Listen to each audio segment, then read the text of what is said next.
আমি সর্বপ্রথমে মফিজ ভাইকে আশ্বস্ত করতে চাই যে তিনি আমাদেরকে জালকাঠিতে যেভাবে নির্দেশ দিয়েছিলেন, আলহামদুলিল্লাহ আমরা সেভাবেই তার নির্দেশ বাস্তবায়ন করতে সক্ষম হয়েছে। আলহামদুলিল্লাহ। আমাদের জালকাঠি একটা ছোট্ট একটি জেলা, আপনারা জানেন 4টা উপজেলা রয়েছে, 4 উপজেলায় 32টা ইউনিয়ন রয়েছে, 2টা পৌরসভা রয়েছে। মফিজ ভাই আমাদেরকে বলেছিলেন যে আপনাদের জালকাঠি থেকে আপনারা কম হলেও 3 থেকে 400 লোক কর্মী এখানে উপস্থিত হবেন। আলহামদুলিল্লাহ আমরা তাতে কম আসি নাই। আপনারা এও জানেন যে আমরা জালকাঠি জেলা একটা প্রতিকূল পরিবেশের মধ্যে আমরা রয়েছি। প্রত্যেক কোম্পানির একটা নকল থাকে, কি থাকে না? হিজবুল্লাহ একটা নকল কোম্পানি আছে, অনেক নকল হয়েছে, তার মধ্যে উল্লেখযোগ্য নকল হলো আমাদের জেলায়। আমরা সেখানে থেকেও আমরা যুবদলের কাজ, আমরা ইউনিয়নে এবং ওয়ার্ড ভিত্তিক ভাবে আমরা সর্বত্র ছড়িয়ে দিতেছি। আলহামদুলিল্লাহ।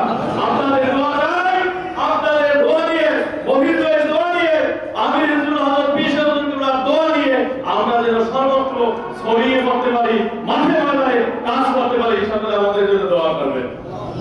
এও বলতে চাই আমাদের হযরত বিশ্ববিদ্যালয় কেবলা আমাদেরকে যেভাবে যখন যেভাবে নির্দেশনা দেবেন আমরা ওই নির্দেশনাকে সামনে নিয়ে আমরা কাজ করব ইনশাআল্লাহ। আমি সর্বশেষ শেষে বলতে চাই 3 মিনিট সময় দেওয়া হয়েছে, আশা করি সময় এখন 1 মিনিট আছে। তো যাই হোক, আমি বলতে চাই যে আমাদের যুবদল ভাই যারা রয়েছে আমরা বিশেষ করে মুনাফিক থেকে সাবধান থাকতে হবে। আমাদের মধ্যে মুনাফিক জন্ম নিয়েছে।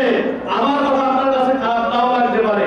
মরহুম হুজুর কেবলা বলতেন যে আমি কাকে কোলে তুলে নিব, এক কুদম দেখতেই জানতে তাকে কোলে দিয়ে যান, কিন্তু আসলে ওই লোক তো আমাদের না।